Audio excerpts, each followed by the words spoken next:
얼마 남지 않은 한 해, 하나님을 더욱 사랑하는 하루로 채워지길 원합니다. 다 함께 사도신경으로 우리의 신앙을 고백하겠습니다.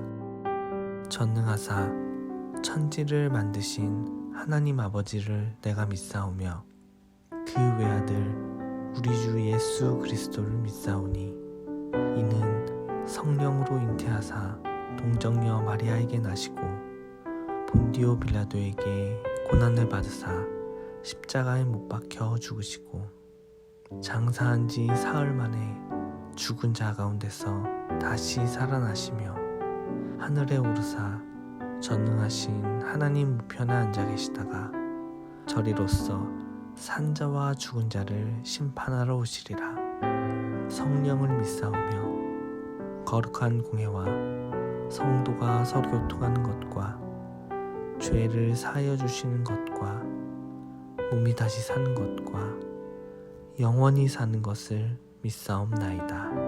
아멘.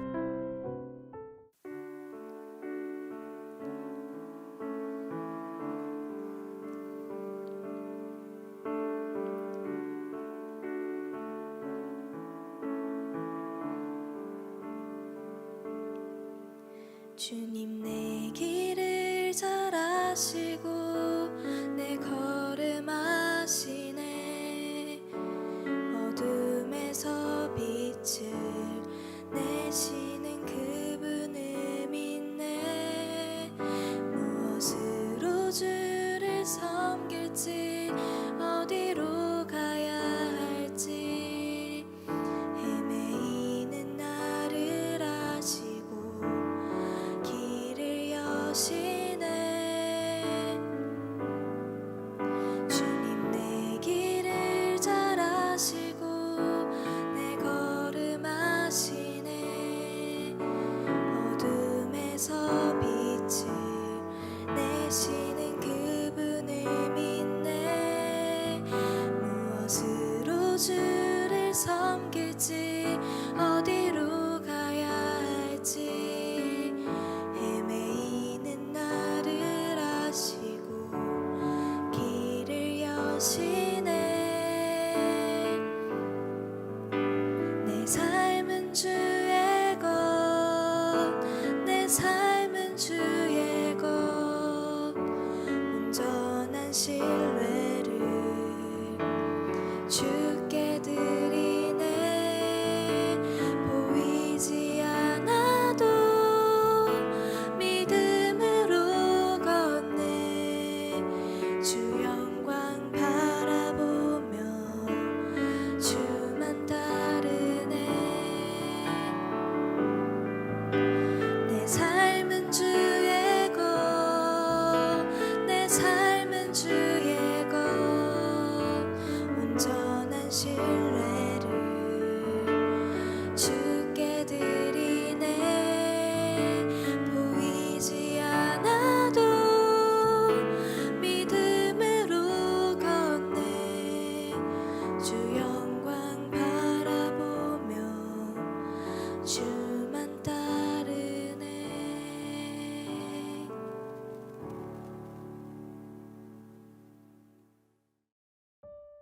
오늘 우리가 함께 나눌 말씀은 고린도전서 3장 16절부터 23절입니다. 너희는 너희가 하나님의 성전인 것과 하나님의 성령이 너희 안에 계시는 것을 알지 못하느냐?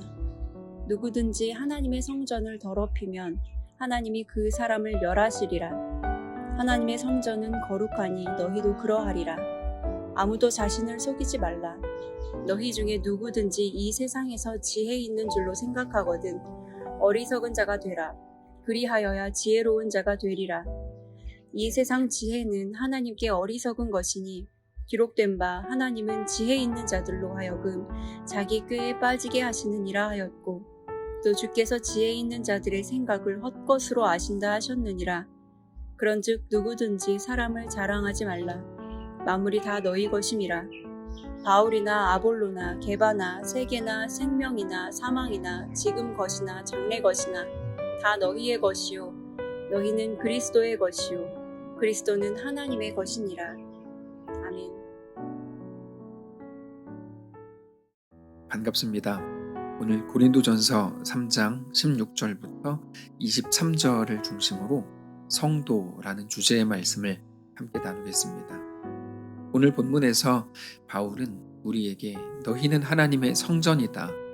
하나님의 성령이 너희 안에 계신다. 이렇게 말합니다. 16절입니다.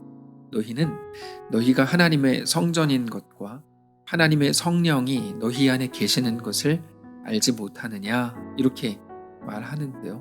우리는 성전의 개념을 성경적으로 정확하게 가지고 있어야 됩니다. 신약 시대로 넘어오면서 성전은 더 이상 구약 시대와 같이 어떤 건물의 개념이 아닌 게 됐습니다. 신약 시대로 넘어왔다는 말은 구약이 끝났다, 구약이 완성됐다 이런 의미인데 구약, 예전 약속, 예전 언약과 신약, 새로운 약속, 새로운 언약을 구분하는 유일한 기준은 예수님의 오심과 죽으심과 부활하심입니다. 예수님이 오시기 전에는 사람들이 알아보고 알아들을 수 있게 할 만한 모형이 필요했습니다. 그 모든 모형들은 예수님을 보여주는 것이죠. 그게 율법이었고 성전이었고 제사였습니다. 그런데 모든 모형의 실체이신 예수님께서 정말로 이 땅에 오셨습니다. 이제 더 이상의 어떤 모형도 필요가 없게 된 겁니다. 모형에 매여 있을 필요가 없게 됐고 실체이신 예수님을 바라보는 것만으로 모든 것이 가능해졌습니다. 그래서 이전까지는 거룩이라는 말을 여기저기 막 갖다 붙였지만 이제는 거룩이라는 말을 어디에도 쓸 필요가 없게 됐습니다. 오직 하나님만 거룩하신 분이라는 것을 알게 된 겁니다. 다만 오직 한 가지, 하나님이 목적하신 우리 사람들, 하나님의 백성들에게만 거룩이라는 말이 쓰여야 된다는 것을 알게 된 거죠. 베드로는 그것에 대해서 베드로전서 2장에서 이렇게 말합니다. 그러나 너희는 택하신 족속이요 왕같은 제사장들이요 거룩한 나라요 그의 소유가 된 백성이니 이는 너희를 어두운 데서 불러내어 그의 기이한 빛에 들어가게 하신 이의 아름다운 덕을 선포하게 하려 하심이라. 너희는 택하신 족속이고 왕같은 제사장들이고 거룩한 나라이고 그의 소유가 된 백성이다 이렇게 말하더라는 거죠. 그래서 우리를 거룩한 백성, 성도라고 부르는 겁니다. 거룩한 무리, 거룩한 하나님의 거룩한 백성이라는 의미입니다. 그래서 이제는 우리가 모여서 예배하는 예배 장소를 더 이상 성전이라고 부르지 않습니다. 성경적으로 성전이라고 부르지 않고 예배당이라고 부릅니다. 예배당이라고 불러야 합니다. 그래서 예배당이 거룩한 게 아니고 우리가 가 있는 그곳이 우리가 예배할 때 하나님께서 임재하는 그 자리가 거룩한 거죠. 하나님께서 모세를 부르실 때 이미 그 개념을 보여주셨습니다. 너가 서 있는 곳은 거룩한 땅이다. 그러므로 너는 너의 발에서 신을 벗어라 이렇게 말씀을 하십니다. 모세가 서 있었던 곳이 왜 거룩합니까? 하나님이 거기에 계셨기 때문입니다. 어떤 장소를 거룩한 곳이라고 정해놓고 그곳을 숭배하는 게 아니고 거룩한 곳이 이동을 하는 겁니다. 오직 하나님이 계신 곳이 거룩한 곳이 되는 거죠. 근데 우리를 보고 성도라고 부른답니다. 우리에게 거룩을 주셨어요. 무슨 의미일까요? 하나님이 우리 안에 임재하신다는 겁니다. 하나님이 우리 속에 임재하시기 때문에 우리가 거룩한 성도가 되는 겁니다. 우리가 하나님을 만나려고 할 때 예배당이라고 하는 어떤 특정한 장소에 가야만 하나님을 만날 수 있는 게 아니라 하나님이 우리에게 먼저 찾아오신 겁니다. 그래서 우리 속에 있는 하나님의 임재로 인해서 우리가 거룩해진 겁니다. 그거를 오늘 본문에서 너희 속에 하나님의 성령이 계신다 이렇게 표현을 하는 거죠. 근데 한 가지 주의할 점에 대해서 이렇게 말씀을 주세요. 17절을 보시면 누구든지 하나님의 성전을 더럽히면 하나님이 그 사람을 멸하시리라. 하나님의 성전은 거룩하니 너희도 그러하니라. 자, 성전을 더럽히지 말라고 말씀을 하신다는 거죠. 그러면 하나님이 그 사람을 멸하신다고 선언하신다는 거예요. 이제까지 많은 경우에 이 구절이 오해되고 왜곡되어서 잘못 해석되어 왔습니다. 이 구절이 담배를 피지 말아야 되는 근거 구절로 사용됐던 것이 사실입니다.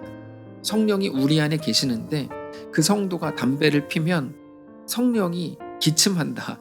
그러므로 담배를 피면 안 된다. 이런 식으로 실제로 많은 사람들이 말을 해왔었습니다. 근데 성전을 더럽히지 말라는 말은 그런 의미가 아닙니다. 너가 나쁜 짓을 하고 너가 이렇게 죄를 범하면 안 된다. 이런 의미로 해석을 했고 이렇게 적용을 해왔는데 여러분, 이 본문은 절대로 그런 본문이 아닙니다. 여기에 있는 더럽히면 이라고 돼 있는 이 단어는 정확히 말하면 망치게 한다, 손상시킨다, 멸한다 이런 의미거든요. 그러니까 너희가 하나님의 성전인 너희 자신을 망치게 하고 손상시키고 멸하면 그러면 하나님이 그 사람을 멸하실 거다 이런 말입니다. 그러면 궁금한 게 이거죠. 하나님의 성전을 멸하는 게 어떻게 하는 거를 말하는 걸까요? 어떻게 하는 게 하나님의 성전인 우리 자신을 망치게 하고 손상시키고 멸하는 걸까요? 여러분, 늘 말씀을 드리지만 성경은 갑자기 한 구절만 뚝 떼내서 자기 입맛에 맞게 해석하면 안 됩니다. 이단들이 하는 짓이 바로 그런 짓입니다. 남들이 성경을 잘 모르는 것 같으니까요. 한 구절만 쏙 빼내서 자기들의 입맛에 맞게 해석해버리죠. 그리고 그런 것들을 모아서 사람들을 설득하려고 합니다. 그래서 이단입니다. 여러분, 성경은 그렇게 보는 게 아닙니다. 앞뒤 문맥과 연결해서 해석해야 됩니다. 그래서 우리도 고린도전서 그 앞부분에 나와 있었던 내용들을 잘 생각해 봐야 됩니다. 그래야 이게 정확히 어떤 의미인지, 어떤 의미로 우리에게 주신 말씀인지를 확인할 수 있기 때문입니다. 자, 앞에서 바울은 무엇을 말했습니까? 성숙에 대해서 말했습니다. 무엇이 성숙이고 무엇이 미성숙입니까? 그거는 그의 어떤 성향의 문제가 아니죠.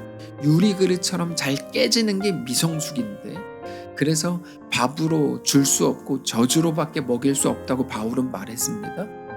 무엇에 관한 문제였습니까? 믿음에 관한 거였죠. 그래서 단지 눈앞에 보이는 게 전부인 줄 알아서 그것에 겁을 먹고 항상 머뭇거리는 것을 멈추어야 된다고 말씀을 드렸습니다. 이제 성장해야 됩니다. 자라나야 됩니다. 젖이 아니라 밥을 먹어야 됩니다. 젖이 아니라 밥을 먹는다는 말은 모든 것을 소화할 수 있어야 된다는 거예요. 한마디도 못하게 만들면 안 되는 거예요. 하나님은 무엇이든지 우리에게 도전하실 수 있고 요구하실 수 있습니다. 우리가 그 말씀을 알아듣고 받아 먹을 수 있어야 합니다. 믿음으로 가능한 일이죠. 어떻게 내 상황이 이런 거를 뻔히 알면서 나에게 그런 요구를 합니까? 라고 말했던 것을 이제 멈추어야 하고, 하나님이 살아계신 창조주 하나님이시라면 네, 나는 주님의 것입니다. 그 믿음을 가지고 나는 거친 파도 넘실거리는 요단강을 향하여 가겠습니다 라고 말할 수 있어야 된다는 거죠. 그게 성장입니다. 믿음으로 가능한 일이죠. 그래서 17절에 나오는 하나님의 성전을 더럽힌다는 말은 다른 어떤 죄를 말하는 게 아니고 믿음에 대한 부분을 말하는 겁니다. 세상이 전부인 것처럼. 그래서 여전히 하나님을 믿지 않는 사람들의 말처럼 눈에 보이는 게 전부고 현실이 영원하고 현실이 이렇기 때문에 나는 영원히 비참할 거고 또는 나는 부자이기 때문에 이것만 잘 지키면 영원히 행복할 것처럼 생각하는 그 모든 믿음을 무너뜨리려고 하는 말이 하나님의 성전을 더럽히는 겁니다. 그래서 그 이후에 나오는 18절을 보면 17절의 말씀이 더 확실해집니다. 아무도 자신을 속이지 말라. 너희 중에 누구든지 이 세상에서 지혜 있는 줄로 생각하거든 어리석은 자가 되라. 그리하여야 지혜로운 자가 되리라. 눈에 보이는 것에 대한 너의 판단에 속지 말라는 겁니다. 눈에 보이는 것에 대해서 어리석은 자가 되라는 거죠. 그 속에서 하나님을 사랑하고 하나님을 의지하고 주를 붙들어라. 그게 지혜로운 자다. 이런 말입니다. 그래서 이게 이렇게 이어집니다. 19절. 이 세상 지혜는 하나님께 어리석은 것이니 기록된 바 하나님은 지혜 있는 자들로 하여금 자기 꾀에 빠지게 하시는 이라 하였고 또 주께서 지혜 있는 자들의 생각을 헛것으로 아신다 하셨느니라. 그런즉 누구든지 사람을 자랑하지 말라. 만물이 다 너희 것임이라. 그러므로 사랑하는 성도 여러분, 눈앞에 보이는 것을 전부라고 착각하지 말고 세상 지혜를 의지하지 말고 하나님의 완전하심을 믿음으로 우리 앞에 있는 모든 현실 속을 넉넉히 걷게 되시기를 바랍니다. 어떤 상황에서도 우리가 자주 나누었던 믿음에 대한 성경적인 정의를 꼭 기억하십시오. 고린도후서 5장 7절이죠. 이는 우리가 믿음으로 행하고 보는 것으로 행하지 아니함이로라. 보이는 것이 아니라 살아계신 우리 하나님을 믿는 겁니다. 하나님이 창조주이신 것, 하나님의 창조가 뭡니까? 죽은 자를 살리고 없는 것을 있는 것으로 부르시는 거죠. 그래서 하나님께서 우리의 모든 불가능 속에서도 놀라운 완성을 이루시는 거죠. 그게 하나님의 창조입니다. 하나님의 창조를 믿고 하나님이 전능자요, 우리의 구원자요, 세상의 심판자이신 것을 기억하고 믿는 겁니다. 그리고 우리가 그 하나님께 속했음을, 우리가 하나님의 백성인 것을, 하나님의 자녀인 것을 믿는 겁니다. 그게 23절입니다. 너희는 그리스도의 것이요 그리스도는 하나님의 것이니라. 사랑하는 성도 여러분, 2021년이 다 지나가고 있습니다.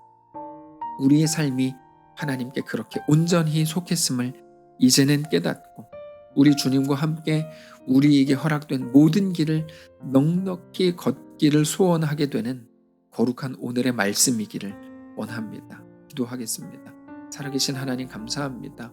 우리가 하나님의 것인 것을 깨닫고 알면서도 내 속에 성령이 임재하신 것을 알면서도 여전히 불안해하고 머뭇거리고 눈에 보이는 게 전부인 것처럼 여겼던, 성전을 스스로 무너뜨리려고 했던, 멸하려고 했던 우리 자신을 불쌍히 여겨주시고 이제 우리에게 믿음을 더하셔서 하나님 앞에 온전히 세워지는 귀한 우리의 새해가 되도록 인도해 주시옵소서. 세상은 여전히 흑암이고 시끄럽고 어지럽습니다. 교회에 대해서 핍박하고 욕하고, 하나님, 그러나 그 속에서도 온전한 성도로 더 넘실거리는 요단강 속으로 거친 파도로 넉넉히 걸어 들어가는 정말 멋있는 우리의 새로운 2022년 한 해가 되도록 축복해 주시옵소서. 우리를 떠나지 마시고 우리와 함께 해 주시옵소서. 감사드리며 살아계신 예수님의 이름으로 기도합니다. 아멘.